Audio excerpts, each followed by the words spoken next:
Thank you. This is a wonderful group, and it encompasses the world. But it begins here, and I want to welcome first the Minister of Science, Yaakov Peri, and the World Chairman of Keren HaYesod, Moody Zandberg, and Johanna Perugia from the World Board of Trustees of Keren HaYesod. I want to welcome especially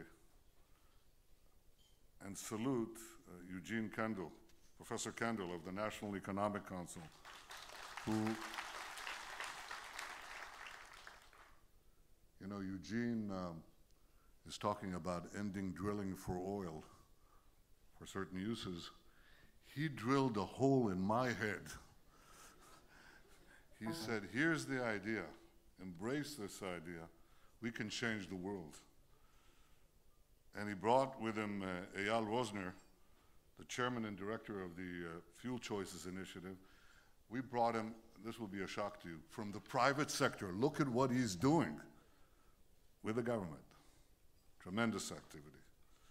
I welcome here old friends, General Wesley Clark, and former governors Bill Richardson and Linda Lingo, and Bud McFarlane, whom I remember from the days that I first came to Washington in 1982 to serve as Israel's Deputy Chief of Mission.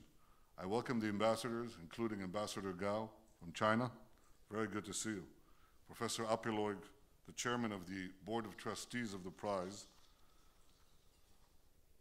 I want to welcome Professor Prakash, and I want to welcome the president of Beijing University and the governor. I want to welcome all of you, chairmen, chairpersons, and CEOs. And I want to salute the Samson family for doing this magnificent thing that can help be a pivot of history. Nothing short of that. I welcome you all to the Fuel Choices Conference. These are hectic days. You know, we're dealing with a few other matters. They're all related. And of course, the thing that is making the news and is important and will determine much of the future in the coming decades is whether we're successful in preventing Iran from achieving its goal of developing a nuclear weapons capability. Now, Israel prefers a diplomatic solution to the other option. Anybody would prefer that. But we want a diplomatic solution that's a real solution, that actually dismantles Iran's nuclear weapons capability and its capacity to produce the material for nuclear weapons. The proposal that is now put forth in Geneva, as we understand it in its full details, does not achieve that. It's not a good deal. It's a bad deal. It leaves Iran with all its centrifuges, all its facilities, nuclear, military, underground facilities. It allows it to continue enrichment. It has not dealt with the heavy water reactor in Arak, but it gives Iran a tremendous break. A hole, not a tiny hole, a big hole in the sanctions. Several $billion worth that is augmented to much more. And it runs the danger of legitimizing Iran as a nuclear threshold nation.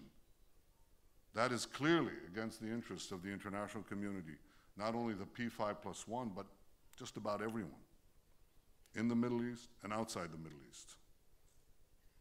Every day that passes, Iran is under increasing economic pressure. There's no reason to rush to a bad deal. We must use the time that's been gained this weekend in Geneva to achieve a good deal that dismantles Iran's military nuclear capability. The deadline for achieving this is the day that this is achieved, not sooner. And I know I speak here not only on behalf of Israel, but on behalf of many, many others. Not all of them speak out, but many of them think this. It's my obligation as the Prime Minister of Israel, a people who have faced unbearable challenges in our past, when we could only be silent. It's my obligation not to be silent.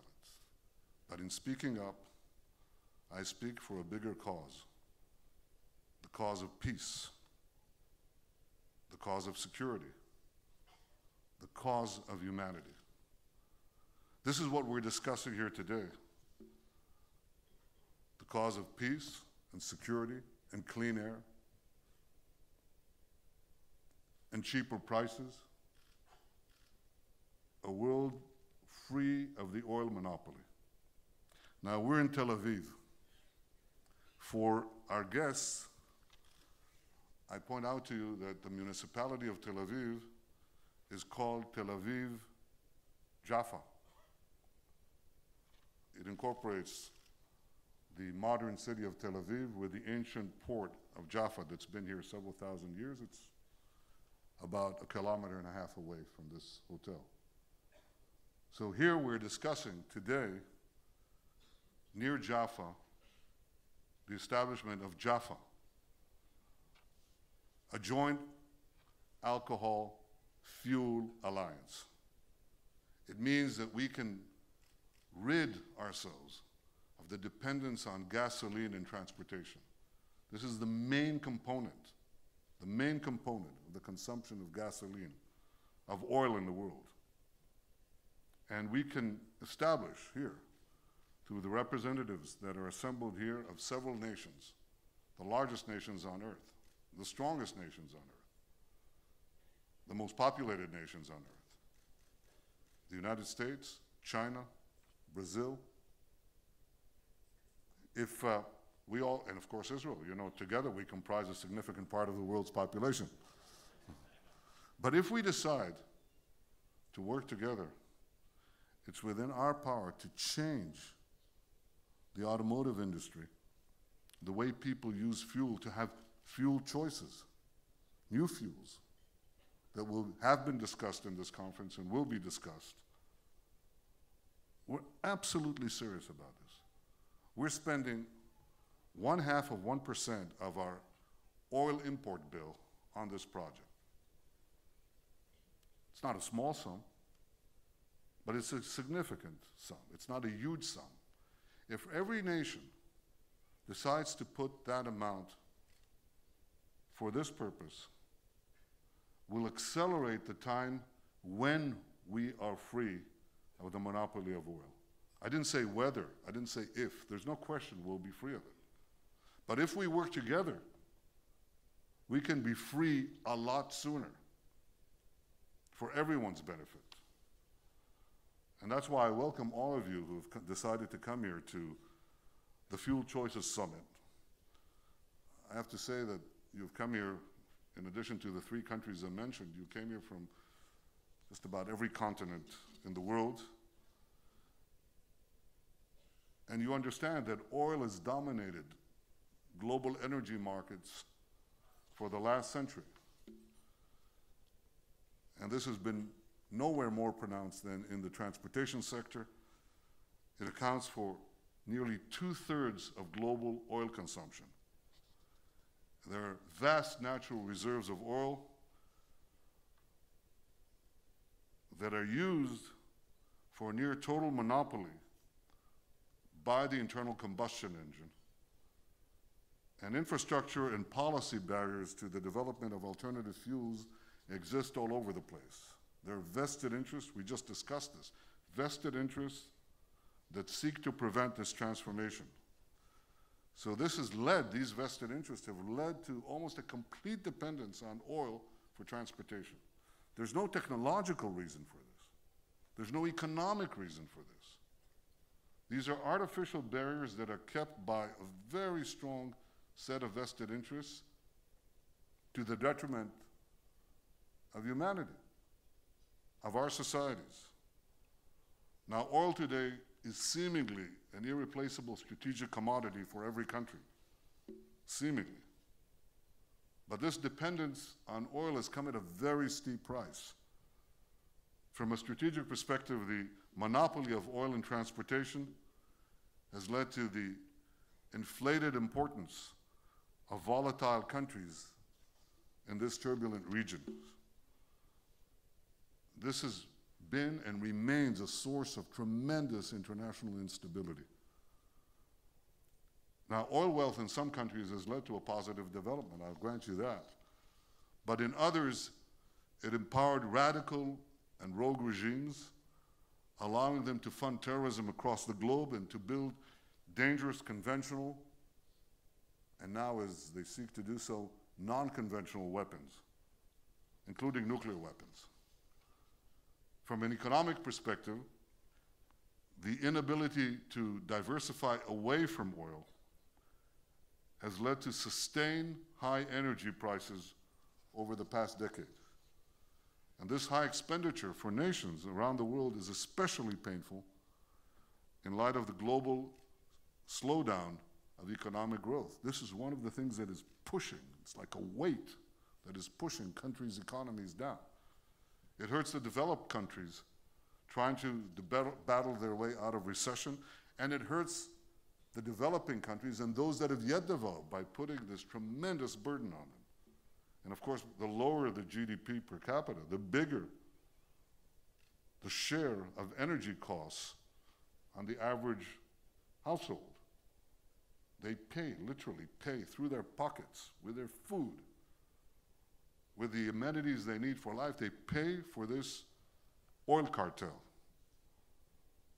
And this induces poverty and stifles growth. From the environmental perspective, dependence on oil has limited our ability to reduce global greenhouse gas emissions, 40% of which emanate from burning oil. I've just heard from our guest from Brazil that in one part of Brazil that freed itself of oil, went to methanol, I believe. Ethanol, sorry. There's a difference between the two, and if you don't know, Eugene Kandel will explain it to you. They went from oil, from gasoline, to ethanol, and within 5 years, is that right, Mr. General? 5 years. They reduced their emissions, carbon emissions, by 26%, 5 years, just for that transformation. Think how many lives have been saved, how life expectancy grows, how the quality of life improves. One place, just that decision. Now, there have been significant international efforts to introduce and implement requirements for lower carbon emissions, but we haven't yet turned the corner as you did. And we can, it's within our grasp. There are vested interests, just that, vested interests, with no economic rationale, no environmental rationale, no security rationale. All the rationales are in the opposite direction. And it's within our power to change it. I believe that for all these reasons, it's important that we identify the reduction of global oil dependence as a strategic policy imperative for all our countries. This is something that we have set forth 4 years ago. When I became Prime Minister for the second time, I thought, well, if I got the second chance, surely we have to do other things. Many things. This is a big thing. It's a very, very big thing. And we've made a 10-year commitment to this goal.